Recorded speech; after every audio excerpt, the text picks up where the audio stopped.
नमस्कार, जनमंच में आप सभी का स्वागत है। आज का हमारा बिंदु है काला धन। मुझे अभी तक ये समझ में नहीं आया उम्र के इन पड़ावों पे चढ़ते चढ़ते कि काला धन कहते किसको हैं। आइए इन सारी बातों पर चर्चा करने के लिए आज हमारे बीच यहाँ पर मौजूद हैं श्री राजेश कोठारी जी, अर्थशास्त्री की भूमिका निभा रहे हैं हमारे बीच में। श्री योगेश दादीश जी हमारे साथ हैं, एडिशनल एसपी एंटी करप्शन से। श्री योगेश रावल जी हैं जो दिल्ली से चलकर आए हैं हमारे साथ, राष्ट्रीय सचिव भारत युवा क्रांति से। वैभव अग्रवाल जी हैं, बीजेपी के कार्यकर्ता हैं, आप भी दिल्ली से आए हैं। अर्चना शर्मा जी हैं हमारे साथ, कांग्रेस का प्रतिनिधित्व कर रही हैं।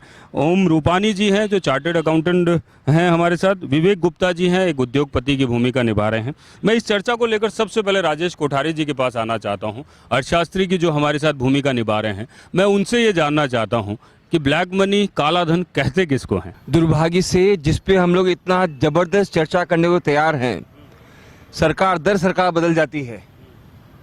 हम जो सत्ता में नहीं है वो और जो सत्ता में है उसको बाहर निकल तुल जाते हैं इस इशू के ऊपर। दुर्भाग्य से इसका कोई कॉन्सेप्ट कहीं आपके पास उपलब्ध नहीं है। किसी भी लेवल पर किसी भी तरीके से हमने इसको परिभाषित नहीं कर रखा।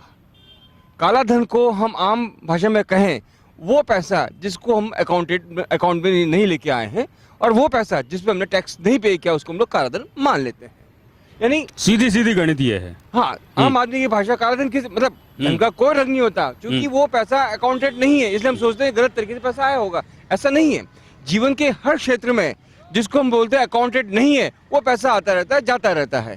तो आज जिस बात पर चर्चा करना चाहते हैं कि ऐसे पैसे का हम लोग क्या किया जाए, वास्तव में ये गैर कानूनी है या कानून के तहत ये पैसे का लेन देन हुआ है। तो मेरे हिसाब से आज भी काले धन के ऊपर कोई सर्वमान्य सहमति नहीं बनी हुई है, कोई परिभाषा नहीं है।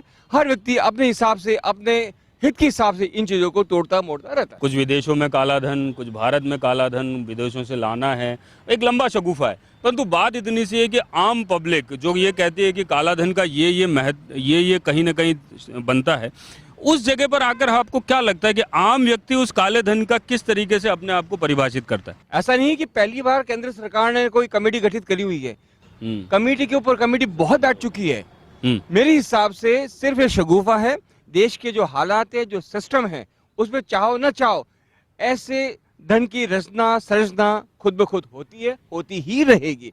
दुर्भाग्य से या सौभाग्य से या ऐसे केस में भी हम जिस व्यवस्था में जी रहे हैं, लाख कोशिश कर लें, इससे हम अलग हो ही नहीं पाएंगे। नहीं, आपको नहीं लगता सर सरकारें भी काले धन से ही बन रही? कुछ बातें नहीं कही जाएं क्योंकि सबकी समझ में आता है।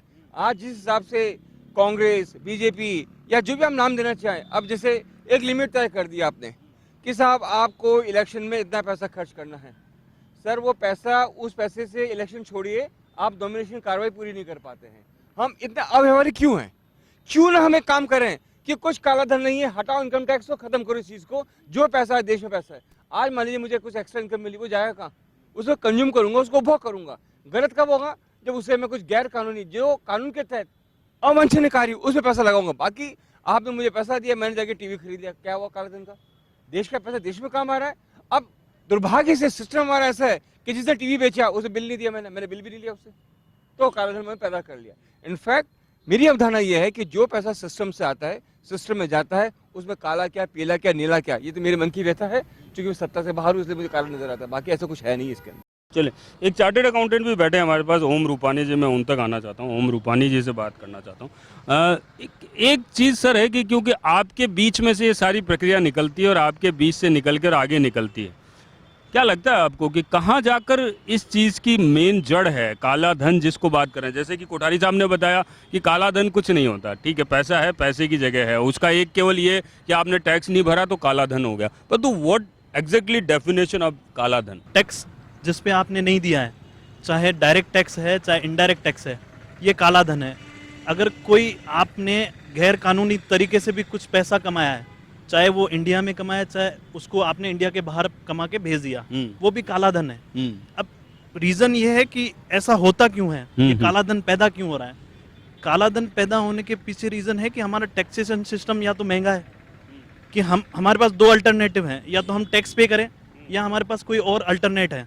तो हमको वो सस्ता अल्टरनेट यूज़ करने को मिलता है, तो हम टैक्स में नहीं जाके सस्ता अल्टरनेट यूज़ करते हैं। तो बस बात वही है कि आपने कुछ जनरेट किया, वो आपने देश में लगा दिया, वो भी काला धन है अगर आपने उस पर टैक्स नहीं दिया है। लेकिन वो सिस्टम का पार्ट है, और इन्होंने बिल्कुल सही बोला कि ये जो काला धन है ये हमारे सिस्टम का इस तरह से पार्ट हो गया है जैसे हमारे आज शरीर में खून है, इसको निकालना बहुत मुश्किल है। ये ज़रूर है कि कुछ अगर टैक्सेशन में कोई आमूलचूल परिवर्तन हो जाए तो इसमें कुछ आगे हो सकता है। जो काला धन अब आपके तक पास हो भी बहुत चुका, सारे लोग आते होंगे इस तरीके से सेफर साइड अपने आप को करने के लिए और सेव करने के लिए। तो मैं देखिए वो वाली बात नहीं है, कहीं एलिगेशन पे नहीं आना चाहता मैं आपके, क्योंकि आपकी हंसी कुछ अलग तरीके से बता रही है मुझे। पर बात इतना सा है कि हम कहीं आकर एक मानवता के नाते या किसी एक उसके नाते, प्रोफेशन अपनी जगह पे है, हाँ। परंतु एक अपनी जगह पे आके कि जब चीज़ें कहीं बनती और बिगड़ती है तो कहाँ जाकर रोक लग सकती है?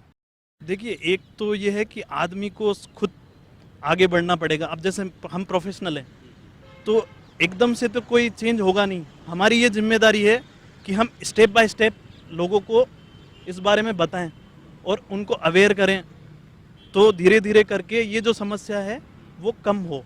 एक खुद लोग भी आ गए हैं, अभी आ भी रहे हैं लोग, अच्छा टैक्स भर भी रहे हैं। कांग्रेस से हमारे बीच बैठे हैं अर्चना शर्मा जी। एक बहुत लंबे समय से एक शगुफा चल रहा है इस हिंदुस्तान में, और नई नई कहानियां हर रोज मीडिया जगत देख लें, अखबार देख, कोई भी देख लें, उनमें सब में एक चीज़ आ रही है कि कहीं किसी भी तरीके से एक जगह लाके आदमी को जाम कर दिया जाए कि ये काला धन काला धन काला धन। 1970 से जब हम पैदा भी नहीं हुए थे उस समय से एक बहुत बड़ी चर्चा काले धन को लेकर के होती रही, और हमेशा ये कहा गया कि पैरेलल इकोनॉमी हर देश में जो जो विकसित हो रहा था उसमें डेवलप होती है, और वो सारे मॉनेटरी इंस्ट्रूमेंट्स जितने भी हैं उनको फेल कर देती है यदि इन्फ्लेशन को, डेफिसिट को, इनको रोकने की बात की जाए तो।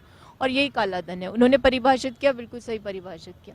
लेकिन समस्या ये नहीं, समस्या ये कि जब काले धन पर चर्चा हो अर्थशास्त्र के नज़रिए से तब एक अलग बात होती है, और जब इसका राजनीतिकरण होता है तो वो उस पर बहुत ही संवेदनशील मुद्दे को बना करके उसको, और उस पर बहुत आवेशित और भावुक बहस शुरू हो जाती है। और जो वो बहस होती है तो जनता उसके बीच में आ जाती है, और जनता की सक्रियता और उसके आवेश और उसकी भावुकता के कारण वो एक ऐसा मुद्दा बन जाता है जो सत्ता के हस्तांतरण में भी भूमिका निभा जाता है। लेकिन वास्तविकता ये है कि ये जो पैरेलल इकोनॉमी है ये अगर 1948 से लेकर के और आज 2012, 13, 14 तक देखें तो 120 अरब डॉलर की अनुमान लगाया जा रहा है कि भारत से काला धन गया है। लेकिन वास्तविकता ये नहीं, वास्तविक लोग तो ये सोचते हैं कि काला धन जो है विदेश में जो जाकर के स्टैश कर दिया, जमा कर दिया बैंक्स में, वो काला धन है। लेकिन काला धन तो देश में भी है। क्यों है? क्योंकि जिस चीज़ पे इन्होंने कहा टैक्स पे नहीं किया वो काला धन है। आप देखेंगे कि 80% जो हमारी इकोनॉमी है उसका 10% विदेश में जाता है, बाकी यहीं पर उसका दुरुपयोग हो जाता है। उसको किसी प्रकार से निवेश कर लेते हैं, अपने बच्चों को विदेशों में पढ़ा देते हैं, कई तरीके से काले धन के संचय की प्रक्रिया अपनाई जाती है। लेकिन हम जो एक अनुमान, चूंकि इन दिनों ये गर्माहट है, इसमें SIT का गठन हो गया, ये मुद्दा राजनीतिक भी रहा और इसको लेकर के कई तरह की बातें भी हुई कि जन भावनाओं पे सवारी कर ली गई, और उसके आधार पर अभी हमारे प्रधानमंत्री महोदय ने जब अपने मन की बात कही रेडियो से, उसके माध्यम से उन्होंने कहा कि ये मेरा क्या कहा, आर्टिकल ऑफ फेथ है।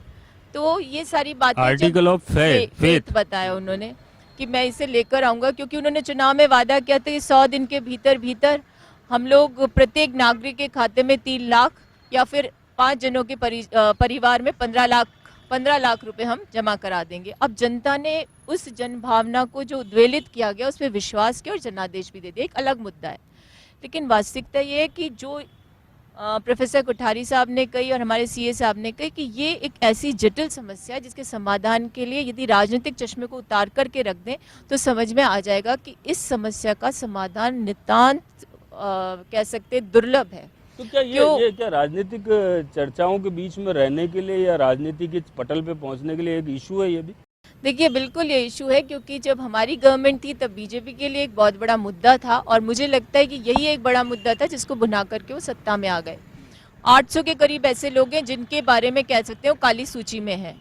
अभी आपने देखा कि शायद 627 कुछ नाम है जो कहा गया कि वो सूची हमें मिली है, और उसमें से कुछ समय पहले अखबारों में आए कि साहब जो सुप्रीम कोर्ट को एक लिफाफा सुपुर्द किया उसमें 0 बैलेंस है 200 से ऊपर कुछ खातों में। तो भाई आप जांच क्या करेंगे? और जब इसको मुद्दा बनाए तो वो जो काला धन संचित करते वो सचेत हो गए, उन्होंने उसको ट्रांसफर कर दिया। लेकिन सच्चाई ये भी नहीं है। कोई, हम यहाँ तो कह रहे हैं कि मेक इन इंडिया, आइए निवेश करिए, आप उनको इंसेंटिव देना चाहते हैं, देखिए एक छोटा सा उदाहरण पहले भी हमने चर्चा की, अच्छा, तब एक मैंने चीज़ यहाँ टोकना चाहूंगा, काला धन केवल नेताओं का भी नहीं है, यहाँ पे उद्योगपतियों का भी काला धन है जो बाहर है। तो क्यों अक्सर नेताओं के बीच में ये चीज चलती है, क्यों नहीं उन उद्योगपतियों के बीच में भी नहीं चलती ये चीज? देखिए मैं खुद राजनीति से ताल्लुक रखती हूँ, लेकिन अभी मैं उस स्तर पे नहीं हूँ कि मैं इस बारे में बताऊँ कि क्या नेक्सेस है। लेकिन मैं ये कह सकती हूँ कि देखिए काले धन के बारे में सिर्फ विदेश के काले धन पर चर्चा करके इसको माइल्ड कर देते हैं। वास्तविकता तो है कि काला धन तो भारत में या हर देश के अंदर होता है। इसका एक छोटा सा उदाहरण है कि आप प्रॉपर्टी खरीदने जाते हैं तो आप उसका 40% तो वाइट मनी देते हैं, 60% को हमारे सीए बंधु जो बैठे हैं यही रास्ता बता देंगे कि उसको कैसे देना है। तो इन्होंने, तो मैं ये नहीं कहती कि इनकी पढ़ाई काले धन को सफ़ेद करने के लिए, लेकिन इनके पास वो इंस्ट्रूमेंट्स हैं जो ये रास्ता बता देंगे। तो काले धन को कैसे सफ़ेद बनाया जाता है वो भी रास्ते, और काले धन को कैसे संचित करें उसके भी रास्ते हैं तरह तरह के। अब कोई कहता है 80 नेशंस है जो टैक्स हेवन है, कोई कहता है 70 है, कोई कहता है कि यूके जो है वो खुद एक समय बहुत बड़ा टैक्स हेवन देश था, लेकिन आज वहाँ की जो इकोनॉमी है उसको सुचारू करने के लिए उन्होंने इतना ज़्यादा पेनल्टी लगाए उनके बैंक्स पर जिन्होंने काले धन को संचित किया और उसको लेकर के आ गए। लेकिन इसमें एक मोटी बात है कि यूपीए गवर्नमेंट के समय भी हम ये कहा करते थे, और हमारे जो माननीय राष्ट्रपति महोदय हैं उन्होंने सदन के पटल पर वित्त मंत्री के रूप में स्पष्ट किया था कि किसी भी पार्लियामेंटेरियन का काला धन विदेशों में नहीं है। और ये बहुत अच्छी बात है कि उन्होंने साफगोई के साथ किसी भी पार्टी पर आक्षेप नहीं लगाया।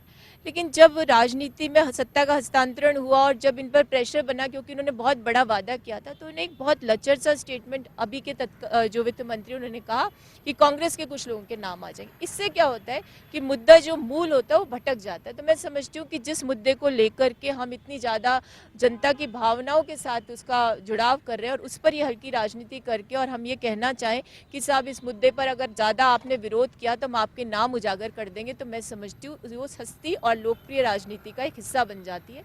लेकिन सच्चाई ये कि एसआईटी का गठन हुआ, वो बार बार कह रहे हैं कि हम सबको पर्दाफाश कर देंगे। तो ये प्रक्रिया क्या रूप लेती है, किस प्रकार की इच्छा शक्ति होती है, आर्टिकल ऑफ फेथ किस प्रकार से जनता के सामने आता है, उसके लिए तो पूरी जनता जो इतने उमड़ करके जनादेश देकर के आई थी वो भी इंतज़ार करे, हम भी इंतज़ार कर रहे हैं। पर ये वास्तविकता है कि 65 लाख करोड़ का, जो कहना चाहिए कि लाख करोड़ या कितना, आपको मैं थोड़ा ये मायाजाली होता है आंकड़ों का, इतनी पैरेलल इकोनॉमी चल रही है 40% के करीब। क्योंकि हमने भी जब ये काले धन का मुद्दा बनाया गया था तब ये समझा था कि 1948 से लेकर के अब तक जो 4%, 6% वो आकर के 50% तक हो गया इस पैरेलल इकोनॉमी का। तो और एक छोटी सी बात भी कहना चाहूँगी कि जब वेस्ट बंगाल में नैनो के लिए टाटा अप्लाई करते हैं, वहाँ पर उनको सुविधा नहीं मिलती, तो एक मैसेज उनके पास जाता है, वेलकम इन गुजरात। तो उसका तात्पर्य है कि मैं टैक्सेशन में रिलैक्सेशन आपको दूंगा, इसलिए आप मेरे राज्य में आइए। तो ये भी काला धन कैसे संचित होता है या उसको कैसे संरक्षण दिया जाता है उसका ज्वलंत उदाहरण। तो कई प्रकार से काले धन के को कैसे बनाया जाए, कैसे उसका संरक्षण किया जाए, उसके कई तो उदाहरण। रोजगार के साधन भी तो बढ़ते ही हैं उससे कहीं। लेकिन रोजगार के साधन बढ़ रहे हैं, लेकिन आप काले धन को फिर शुद्ध रूप से परिभाषित करिए। एक इन्वेस्टर को आप सुविधा देते हैं तब तो वो काला धन के उसको रिलैक्सेशन नहीं है, लेकिन वही इन्वेस्टर यहाँ चूंकि सुविधा नहीं मिलती, जाके मॉरिशस में, इंग्लैंड में, फ्रांस में इन्वेस्टमेंट करता है, तब आप उसको कह देते हैं कि वो काला धन वहाँ इकट्ठा हो गया। तो ये उसकी जो प्रतिष्ठा है उसको भी हानि पहुँचती है और आप में विश्वास का भी अभाव उत्पन्न है। चलिए यहाँ पे लूंगा एक छोटा सा ब्रेक के बाद पुनः आपसे मुखातिब होता हूँ।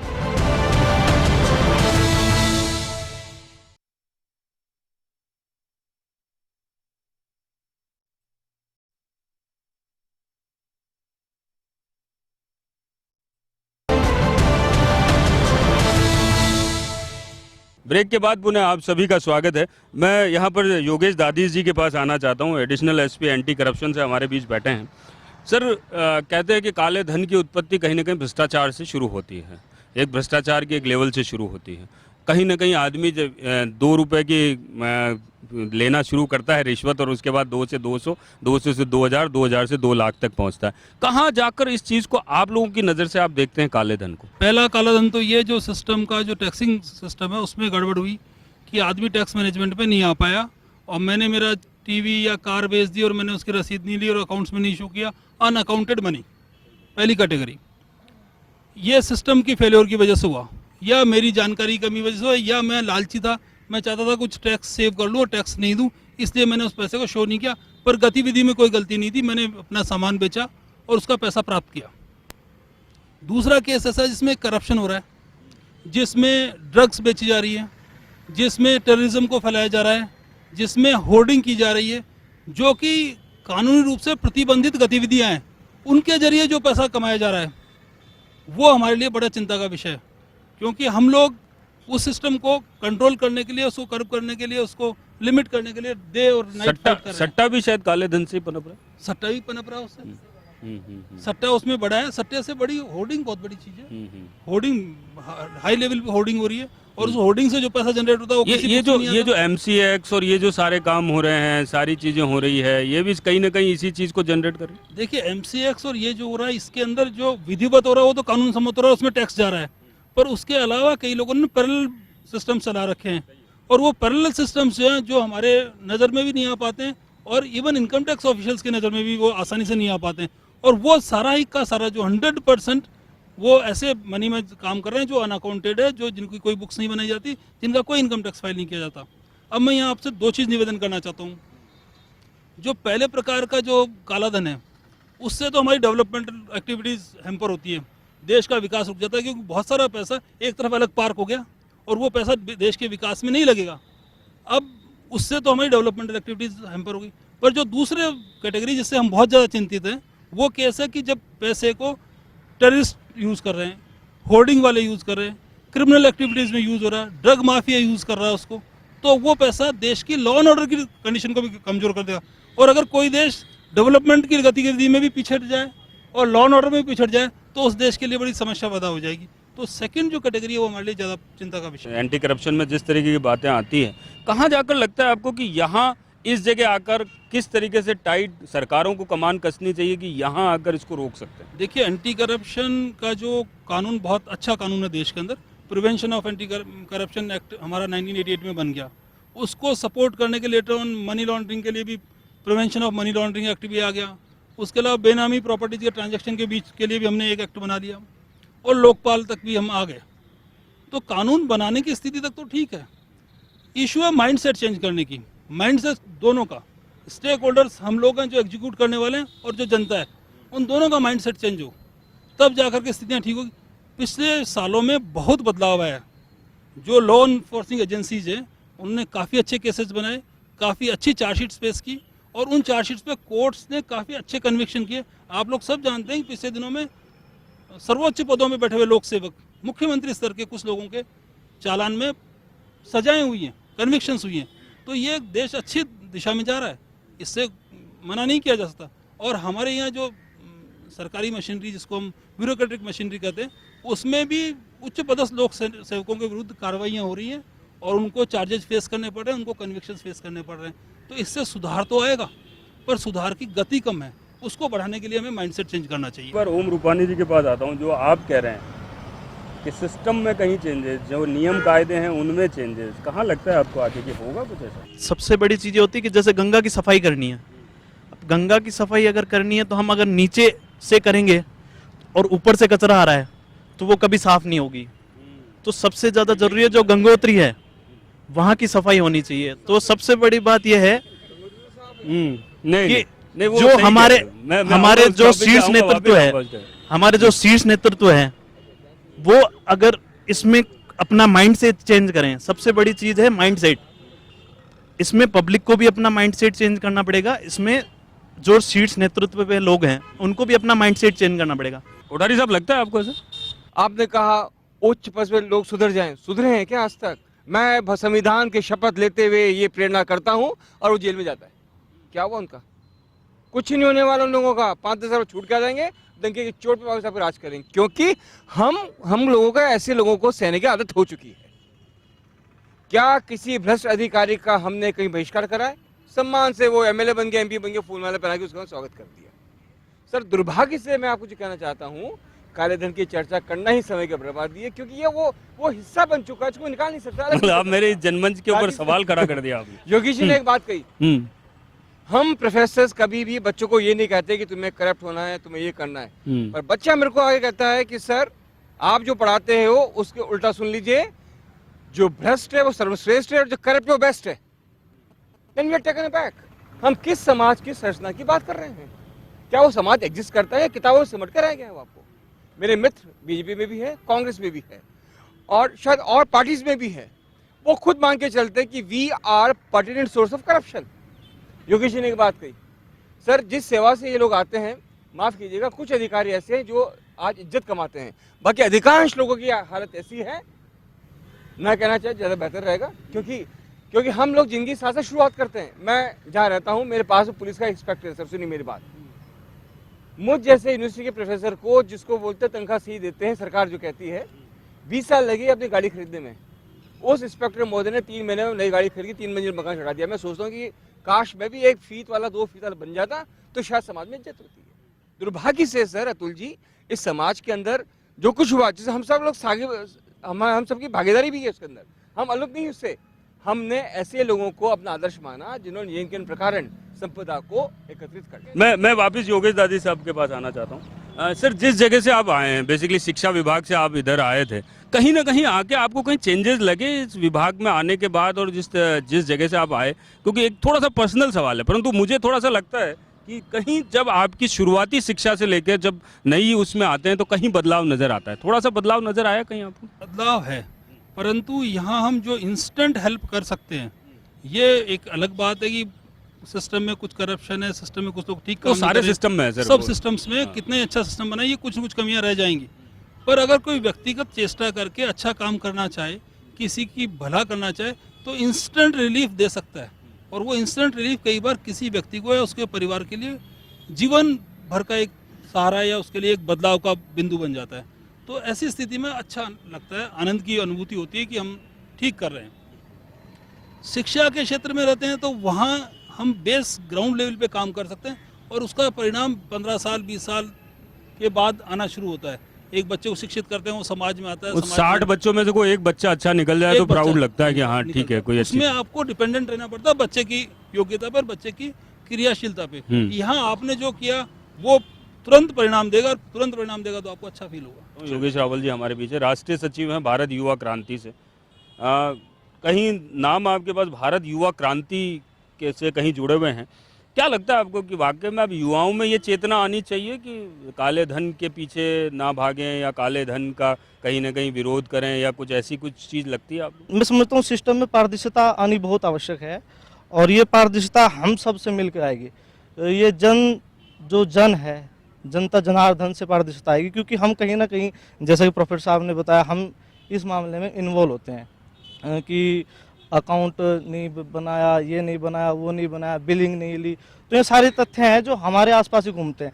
लेकिन क्या होता है कि जो ज़्यादा बड़े उद्योगपति हैं, नौकरशाह हैं, राजनीतिक लोग हैं, उनके पास काला धन होने की उम्मीदें की जा सकती हैं कि है या नहीं है। अब तक तो कोई ऐसा संभावना है, अपार संभावना है, निकल के सामने से तथ्य आते हैं। लेकिन क्या है कि उसके प्रति सरकार को सचेत होना चाहिए। अगर ऐसा है तो जनता के सामने लाए, अगर ऐसा नहीं है तो फिर जनता का पागल मत बनाए, उस पर राजनीति ना करे, क्योंकि इससे देश की प्रतिष्ठा, देश की निष्ठा जुड़ती है, देश की युवाओं की जो सोच है वो उसमें बदलती है। तो इसलिए मैं निश्चित रूप से चाहूँगा कि जो भी सामने है उसको सरकार समक्ष रूप से लाए। यहाँ पे लूँगा एक छोटा सा ब्रेक के बाद पुनः आपसे मुखातिब होता हूँ।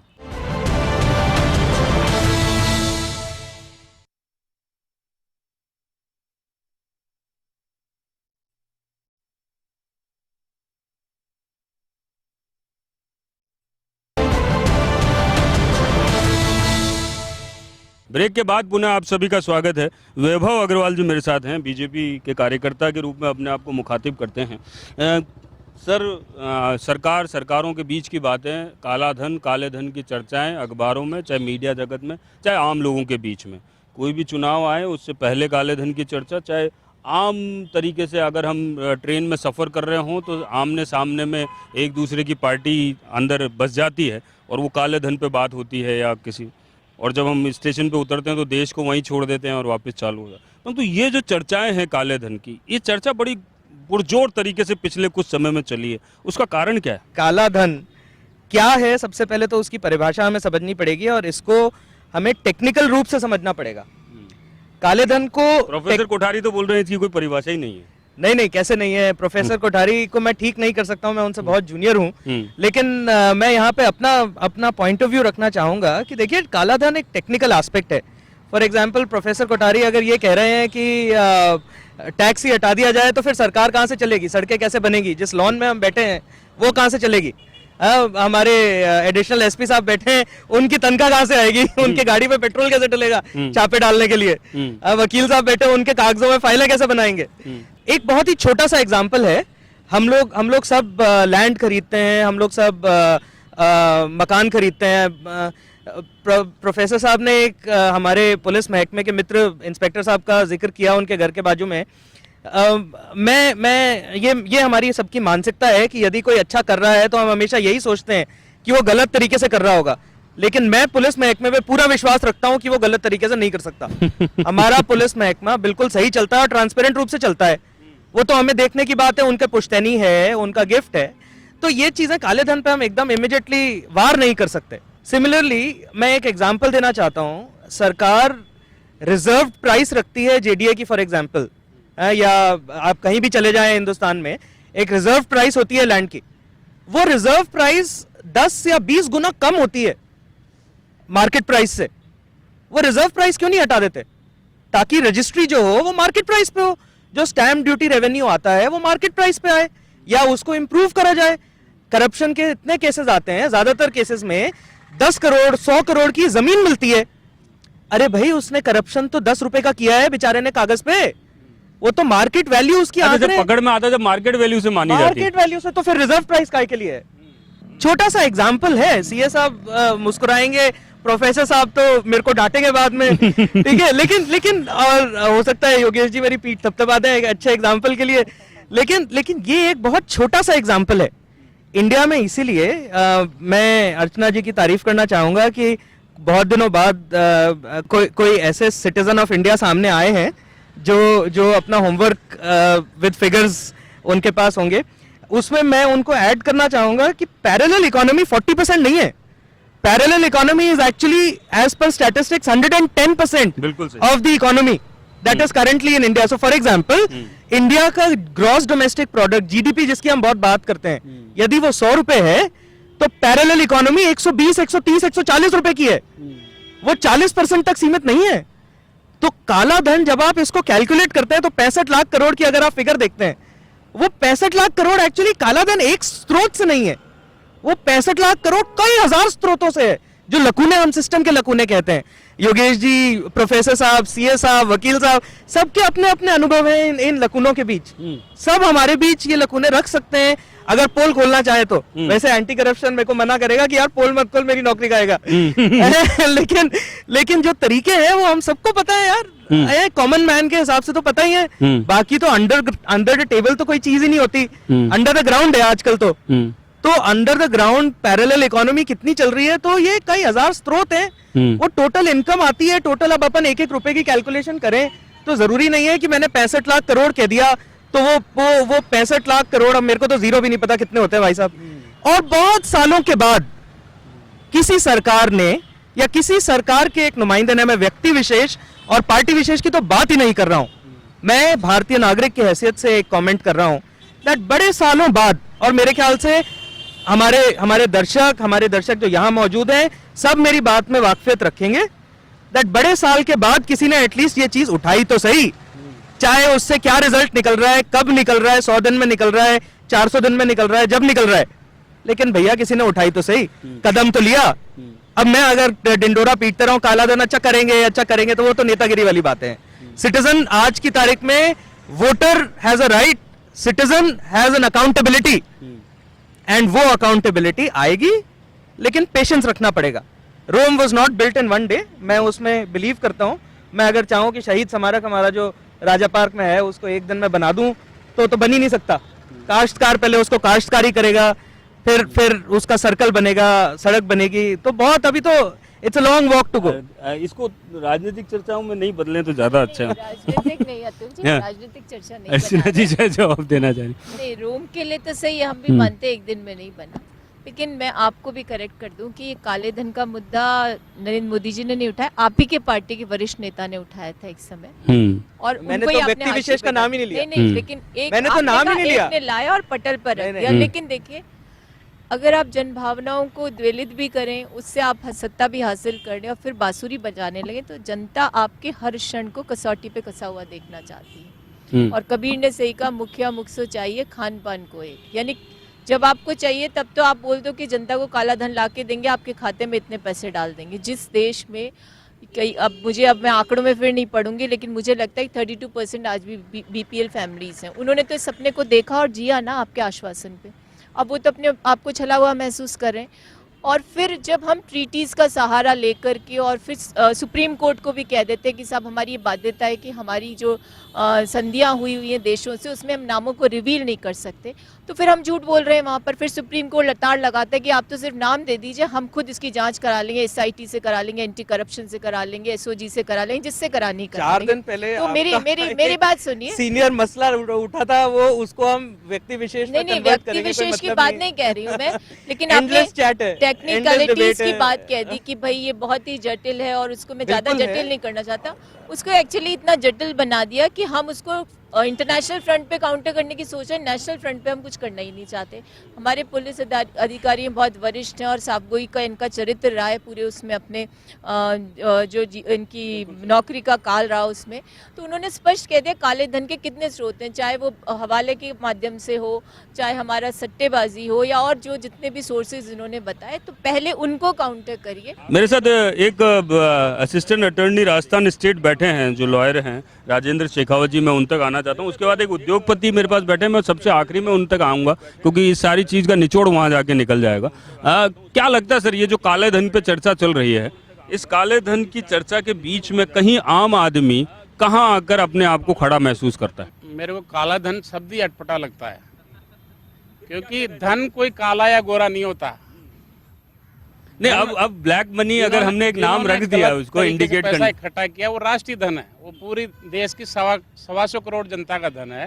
जैसे वो विदेशों में कहते हैं काला धन है, काला धन है, वो 125 करोड़ लोगों का धन है। वो काला धन नहीं है, वो लोग काले हैं, उनके दिल और उनके हाथ काले हैं, है ना, कि उन लोगों ने इस तरह की काम किए। धन काला नहीं है, वो राष्ट्रीय धन है। चलिए मान लेते हैं, ये आपने बहुत अच्छा किया कि इसको यहाँ के सुधार लिया। मुझे सदाई जब ये काला धन लाएंगे, काला धन लाएंगे, अरे धन काला थोड़ी है, धन तो 125 करोड़ लोगों का है, वो राष्ट्रीय धन। हाँ, लेकिन लोग काले हैं जिन्होंने ये ऐसे काम किए हैं। और आज जो लोग हैं, अगर सर्वोच्च शिखर पे बैठे हैं, प्राइम मिनिस्टर हैं, CM हैं, या किसी डिपार्टमेंट के हेड हैं, वो अगर ये डिसीजन लेते हैं, खुद का चरित्र, उनका नियत नीति सही है, और वो ये कहते हैं कि न खाऊंगा न खाने दूंगा, तो कोई मजाल नहीं है कि उनके सबॉर्डिनेट या नीचे के स्तर का आदमी वो एक भी पैसे की गड़बड़ कर सके। ये बड़े लोगों में ही, जो इसके पीछे आज़ादी के बाद में जो सरकार जो है, उसने शिक्षा नीति में चेंज नहीं किया। आज कहीं भी देखो, आपका बच्चा कितना कमाता है, पैकेज की बात करते हैं, गवर्नमेंट सर्विस में है तो हाँ साहब 50,000 तो तनख्वाह इतना ऊपर का कमा लेता है। कोई भी लड़की वाला ये नहीं पूछता कि भाई उसका चरित्र कैसा है। अर्थयुग हो गया है, चरित्र पे ध्यान नहीं है, नियत नीति पे ध्यान नहीं है, सब एक उसके कितनी प्रॉपर्टी है, कितना बैंक बैलेंस है, कितना क्या है ना। ये बिल्कुल सिस्टम ही कोलैप्स जैसा हो गया अब 60 से 65 साल में। ज़रूरत तो यह है कि शिक्षा में बदलाव किया जाए। आज आर्थिक अपराध हैं या चारित्रिक अपराध हैं, अब उस बच्चे की कहाँ गलती है, उसको मोरल एजुकेशन मिली नहीं, उसको केवल पैसा कमाने की एजुकेशन मिली है। तो ज़रूरत इस बात की शिक्षा नीति में बदलाव किया जाए। ये गवर्नमेंट की पहली जिम्मेदारी है कि मोरल एजुकेशन दे, चरित्र को महत्व दे, उसके बाद में अपने आप ही सिस्टम में सुधार आएगा। और भगवान की दया एक से समाज में एक अपना स्टेटस बनाने की जो होड़ आ गई है, वो नहीं लगता कि कहीं ना कहीं इस सारी चीज को पनपा रहा है? हाँ, तो अर्थयुग की लोगों ने एक कंपटीशन बना। आज सामाजिक, धार्मिक, राजनीतिक, किसी भी संस्था में, आध्यात्मिक चले जाइए, वहाँ सेवा और चंदा की बात होती है। आदमी, मैं डाका डाल के और कहीं से 1,50,000 दे देता हूँ तो मैं भामाशाह बन जाऊँगा, मेरी सब जगह प्रेस्टीज होगी, समाज में होगी, धार्मिक संस्थान पे होगी। और अगर मैं चरित्रवान आदमी हूँ और मैं उसे 100 रुपये देता हूँ तो मेरी कोई पूछ नहीं। नहीं, आजकल एक चीज और देखने को मिली सर कि एक आदमी ने पिछले कुछ जुम्मे कुछ सालों में अपना स्टेटस बनाया, समाज के लोग हर रोज उसे कहीं ना कहीं अपने तरीके से नवाज रहे हैं, मालाएं पहना रहे हैं, और मालूम चलता है 1 साल 2 साल बाद जब उस आदमी की पोल खुलती है, तब वही समाज कहीं ना कहीं एक अपने आप से टकटकी देख के ये देखता है कि यार ये क्या हो गया। तो ये कहीं कहीं वो चीज़ समझ में नहीं आ रही। ये सारी चीज़ें क्या समझ में आती है, कहाँ जाकर समझ में आती है? आज का जो ईमानदार आदमी है वो बड़े कन्फ्यूजन में है कि वो ये देखता है कि मैं बेईमानी भी नहीं कर सकता और ईमानदारी से जी भी नहीं सकता। वो भगवान करे कि अब जो नेतृत्व आया है वो ये कह रहा है कि मैं न खाऊंगा न खाने दूंगा। मैं भगवान से प्रार्थना करता हूँ कि वो सफल हो और ईमानदार लोगों में वो आशा और विश्वास जीवित रहे कि नहीं, ईमानदारी से भी जिया जा सकता है ना।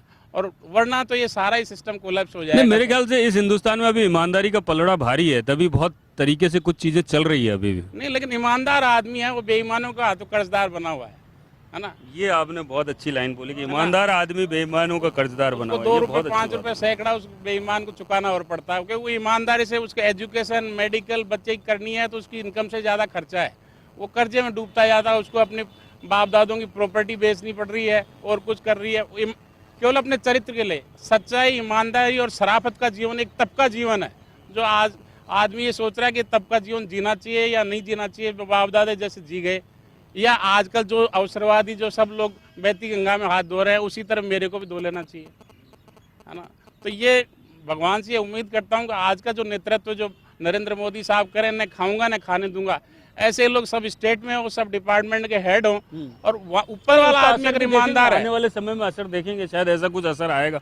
अगर ऊपर वाला आदमी ईमानदार है शायद वर्ड लगा रहा तो हूं नीचे जो का कोई भी आदमी उसकी हिम्मत नहीं कि 1 रुपए की गड़बड़ कर सके।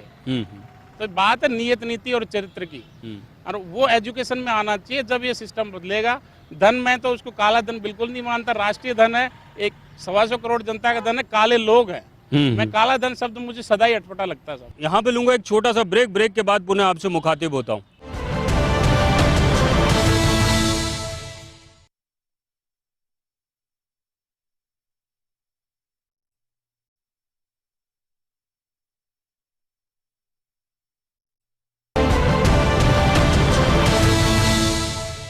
मैं यहाँ पर एक उद्योगपति बैठे हैं, विवेक गुप्ता जी, उन तक आना चाहता हूँ। सर, ये सारी जितनी बातें हुई उसको लेकर लास्ट में आप तक इसलिए आया क्योंकि कहीं ना कहीं ये संरचना जितनी भी है ये कहीं ना कहीं एक जगह से निकलती है और कहीं आकर आम लोगों तक बिखर जाती है। और वही बात, फिर वही वाली बात है कि मैं काला धन बोलूँगा तो वकील साहब कहेंगे कि ये काला धन नहीं है, काले धंधे का धन है। तो कहाँ जाके लगता है आपको? नहीं, काला धंधा अलग है। अच्छा। हाँ, काला धंधा अलग है। अच्छा, काले धंधे की बात मत करिए आप। अच्छा, वो धंधा वो धंधा अलग है। तो अपन काले धन पे बहस कर लेते। बड़ी रोचक सी बहस चली। लोगों ने माना कि काला धन, किसी ने माना नीला धन, परंतु सिस्टम के अंदर डबल और पैरेलल इकोनॉमी बहुत ज़्यादा है। कारोबारी, उद्योगपति, सभी लोग जैसे और सिस्टम्स में हैं वहाँ भी ऐसे लोग हैं। कुछ अच्छे हैं, सही ढंग से काम करना चाहते हैं, कानूनों का पालन करना चाहते हैं, परंतु आज सब जगह कंपटीशन का दौर है, सब जगह अच्छा और सस्ता माल देने की होड़ है, वरना लोग आपसे खरीदेंगे नहीं। इस चीज़ के अंदर सिस्टम में टैक्स चुका कर, सारे नियमों का पालन कर कर अगर आप चलते हैं तो कहीं ना कहीं वो एक, राजेंद्र जी ने जैसे कहा कि वो एक तप में जीने वाला तपस्वी उद्योगपति या व्यापारी अपने आप को पीछा सा महसूस करता है, अपने आप को वो ग्रोथ महसूस नहीं कर पाता जिसके लिए वो टैलेंटेड है। तो अल्टीमेटली वो भी सोचता है कि क्यों ना ऐसा करके अपने आप को कम से कम इस रेस में तो बनाऊं, कम से कम जो चीज़ के लिए मैंने फैक्ट्री, जिस चीज़ के लिए मैंने दुकान आज डाली है, उसको तो कम से कम आज उसको ग्रोथ ना दे पाऊं, परंतु कम से कम उसको स्टेबल तो करूं। उन 4 आदमी, 40 आदमी जिनको परिवार मेरे पीछे पल रहे हैं, उनको 7 तारीख, 10 तारीख, 1 तारीख को तनख्वाह तो दूं। ऐसी स्थिति इस देश में पैदा हुई, परंतु घोर निराशा का वाक्य रहा। सभी ने कहा, तो एक पुराने जमाने में हमारे अध्यापक सिखाते थे कि जैसा राजा वैसी प्रजा। तो जैसा राजा वैसी प्रजा सन 70 से जब इस देश के अंदर डीरेगुलाइजेशन होना शुरू हुआ, लिबरलाइजेशन का दौर आया और लाइसेंस राज का खात्मा होने लगा, तो ब्लैक मनी का एक कंसंट्रेशन बहुत ज़्यादा तेज़ी से बढ़ने लगा, लोगों की इकोनॉमी बहुत आगे आ गई। आज गवर्नमेंट कुछ कर नहीं सकती क्योंकि ये चीज़ पैरेलल इकोनॉमी जिस तरह से आंकड़े आए 40%, 110%, इस लेवल तक आ गए हैं कि उसको कंट्रोल करना संभव नहीं है। नियम कानून बहुत सारे हैं, नियम कानून बहुत अच्छे भी बने हुए हैं, अच्छे काम उनको नियम को कानून करने वाले भी हैं, परंतु अंत में सबसे बात यही आएगी कि आज राजा अच्छा अगर आता है तो प्रजा भी अच्छी होगी। आना चाहता हूँ कोठारी साहब, एक यशवंत सिन्हा जब आए थे तब उन्होंने एक स्कीम निकाली थी, शायद VDS या कुछ करके एक ऐसी स्कीम निकाली थी। हाँ। कभी ये VDS थी, कभी दूसरे नाम से आई थी, इसकी हाँ। माती रहती है। हाँ। इसका मतलब क्या हुआ कि जो भ्रष्ट है उसको एक आश्रय मिला हुआ है कि हाँ। ये इनके प्रकार तेरा ब्लैक व्हाइट हो जाएगा। नहीं तो वो ठीक है ना, वो इस तरीके अगर तो- ये आदत में आ गया है हाँ। तो कहीं ना कहीं हम इस तरीके की स्कीम्स के साथ भी तो जी सकते हैं ना। नहीं, मैं तो आपसे कह रहा हूँ आप आयकर हटा दीजिए ना।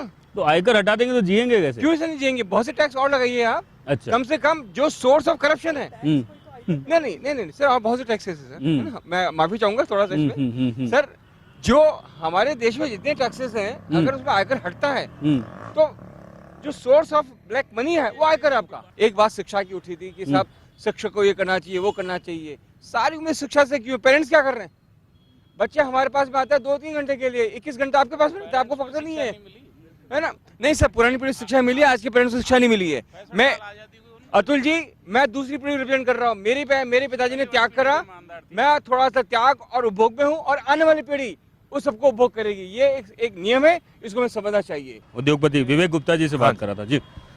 मेरी बात बीच में ही रह गई थी। तो अब ये घोर निराशा का जो एटमॉस्फेयर बना हुआ है देश के अंदर, अगर उसको हम आशा में बदलेंगे तभी एक कोई इसकी नई एक सोच मिलेगी, नया जीने का तरीका आएगा। आज इतना काला धन जो हमने जनरेट किया है, उससे आप देखेंगे तो 626 डिस्ट्रिक्ट जो हमारे पूरे देश के हैं, उनमें 2000 लोगों का सुपर स्पेशलिटी हॉस्पिटल हम बना सकते हैं। ऐसे बहुत सारे काम हम करने चढ़ सकते हैं, परंतु उसके अंदर एक संस्कारों की बात जो आई, वो भी एक बहुत मूल भावना है, वो भी हमें जनरेट करनी पड़ेगी। आज मेरी इनकम 50,000 है, तो मेरे जीवन संगनी को, मेरे बच्चे को ये सोचना चाहिए और उसको ऐसे प्रश्न उठाने पड़ेंगे कि क्या पिताजी आप अपनी जीवन शैली जो है वो 1 लाख रुपए की है, जबकि अपनी इनकम 50,000 है। हमें शर्म आ रही है इस तरह की, ना कि उस चीज़ के अंदर 1 लाख रुपए की जीवन, उसके अंदर हम अपने आप को है ना खुशी महसूस करें। तो चीज़ें वहाँ से उठेंगी तभी कोई चीज़ ठीक होएगी, ऐसा मेरा मानना है। वैभव जी आपका ही प्रश्न था जिसको मैं आगे लेना चाहूंगा।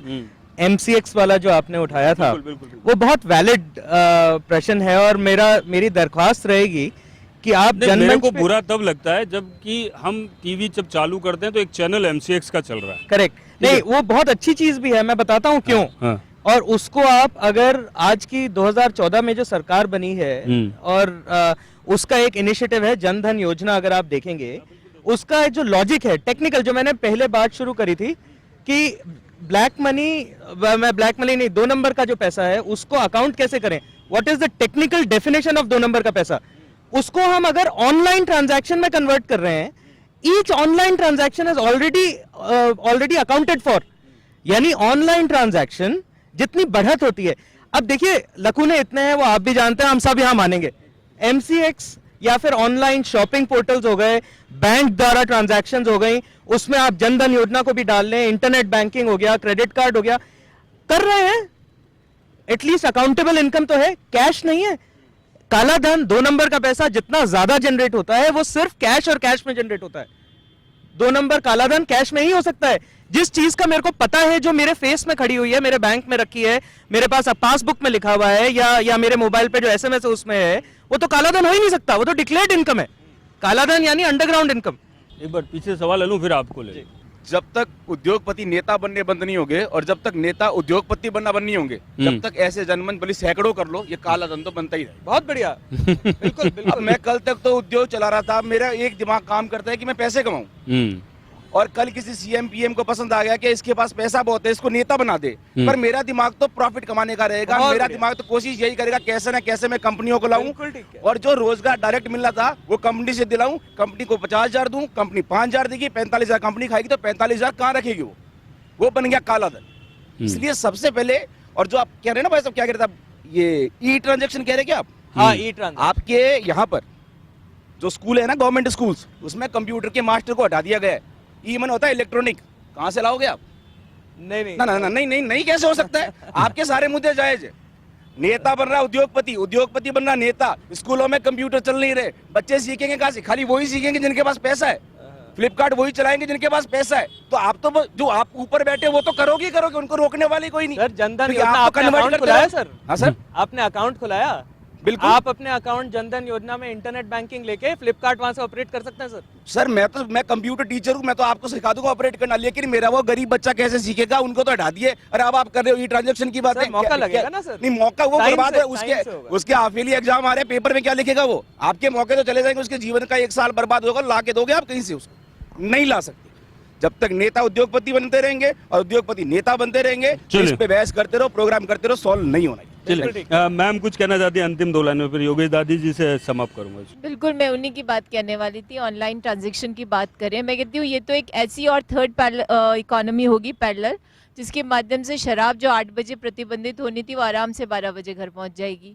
और ये ट्रांजैक्शन वही करेगा जिसको व्हाइट मनी शो करना, काले धन से ऑनलाइन ट्रांजैक्शन कभी नहीं नहीं वो तो होगा। वही चीज, वही नहीं, सेम नहीं, चीज ही आप कह रहे हैं। समझे नहीं। आप जिस चीज को सफेद दिखाना चाह रहे हैं, जिस चीज से आप दिखाना चाह रहे हैं ये मेरी आमदनी और ये मेरा खर्चा, उसका ट्रांजैक्शन करेंगे। उससे ऊपर जो आपको खरीदना है वो तो आप वैसे ही खरीदेंगे जैसे खरीद रहे थे। और सुनिए, देखिए, जनधन योजना के हम विरोध में नहीं है, लेकिन जनधन योजना करेंगे क्या जब आपके बैंक से ही नहीं हो ग्राउंड लेवल तक? वो जनता जो निरक्षर है उसको कहाँ से पता चलेगा मेरा ट्रांजैक्शन कैसे होना है? उसमें भी फिर वो बिचौलिए आकर के उसके साथ धोखाधड़ी करेंगे। और सबसे बड़ी बात, यदि आपको कुछ करनी है और आप सचमुच में उद्देश्य लेकर के आए, तो ये चिटफंड कंपनियां जो है इनको हाँ, बंद इनको करिए, थोड़ा सा क्योंकि बंद भारत में प्रवृत्ति है ग्रामीण क्षेत्रों में या छोटे कस्बों में कि लोग पैसा जो है उसको संचित करना चाहते हैं, उसको अपना कहते हैं गाँव में बचत नहीं, करना शहरों में चाहते हैं। सबसे ज्यादा नहीं, बड़ी गांव काम में कर भी रही है, लेकिन उनके साथ अल्टीमेटली होता क्या है, वो वहां से गायब होता है और कभी पकड़ में आता है तो अपने पुलिस अधिकारी बैठे 5,000 की पेनल्टी लगा के उसको छोड़ देते, करोड़ों अरबों लेके वो गायब होते। पीछे पीछे कुछ कहना चाहते हैं, जल्दी से कह दीजिए। सर मैं ये कहना चाहता हूँ, भारत देश में भ्रष्टाचार एक शिष्टाचार बन गया। जो भी बताया गया महानुभावों ने, ठीक है, मान एक लेते वायरस की तरह घुस गया ब्लड में। वो सदियों से यहाँ तो भ्रष्टाचार बनता आ रहा। पहले मंदिरों के नाम से धन इकट्ठा किया करते थे पहले की सल्तनतें। सरकार चाहे हमारे देश में कोई सी भी बने, कैसी भी बने, किसी भी पार्टी की सरकार बने, काला धन लाने के लिए हर सरकार को प्रयास करने चाहिए और कठोर कदम उठाकर काला धन जो बाहर हमारे देश से चला गया है उसको वापस लाके और यहाँ अच्छे कामों में लगाकर और उस देश को उन्नति की मार्ग दिशा पे ले जाना चाहिए। पहली बात, काला धन इकट्ठा ही क्यों हो? आखिर में हमारे सेल टैक्स विभाग, इनकम टैक्स विभाग और भी जो विभाग इसमें कारगर सिद्ध होते हैं, जो रोकने के प्रयास करते हैं, उनको कड़े और सख्ती से कानूनी कार्रवाई करके काला धन जो इकट्ठा करते हैं उनको कड़ी से कड़ी सज़ा देनी चाहिए, ताकि काला धन इकट्ठा होकर हमारे देश से बाहर नहीं जाए। योगेश दादी जी के पास आना चाहता हूँ अंतिम दौर। सर एक छोटी सी बात जो मेरे दिमाग में थी परंतु मैं नहीं चाहता था, परंतु बात निकल आई। आजकल जितने भी धार्मिक स्थल हैं उसमें सबसे ज़्यादा ये होने लगा है कि पैसा लीजिए, 2 नंबर का पैसा वहाँ जाता है और वो 1 नंबर में कैसे एडजस्ट होकर आता है ये आज तक किसी को समझ में नहीं आ रहा। परंतु ये भी जो सारे सिस्टम है, जो लेकुना आप जो बात चल रही है, इन लेकुनाओं के बीच में से भी आम आदमी जिंदा है और कैसे न कैसे अपनी ज़िंदगी चला रहा है। अंधेरा कम हुआ, रोशनी शुरू हो गई है, डिबेट शुरू हुई है, लोगों के जहन में बात आई कि हम करें। और 1-2 आदमी नहीं, राष्ट्रीय स्तर पे नीचे से ऊपर तक हम सब एकमत हो गए हैं। तो जब जनता और शासक और सारा सिस्टम सब एकमत होने लगे तो मान के चलिए, उम्मीद कीजिए दिन बदलेंगे, जरूर बदलेंगे और चीज़ें अच्छी होंगी। बात और निकल कर आई कि ईमानदार आदमी बेईमान का कर्जदार है। अगर इन सारी बातों के बीच में अगर ये जहन चल रहा हो और ये देश चल रहा हो तो शायद देश को बचाने के लिए हमें ही आगे आना पड़ेगा। यानी कि आम पब्लिक को कहीं ना कहीं ये सोचना पड़ेगा कि मैं शायद इस काले धन का भागी ना बनूं या भ्रष्टाचार का भागी ना बनूं। समय ज़रूर लगेगा, ठीक है, 68 साल हो गए आज़ादी को, शायद अगले 68 साल भी मान लें हम अपने आप को सुधारने के लिए, परंतु शायद सुधार की कहीं ना कहीं किरण दिखे। और अगर किरण दिखती है तो इस देश का कहीं ना कहीं भला होगा, अच्छे राज्य की, अच्छे देश की हम कल्पना कर सकेंगे। आप सभी का आने का बहुत बहुत धन्यवाद।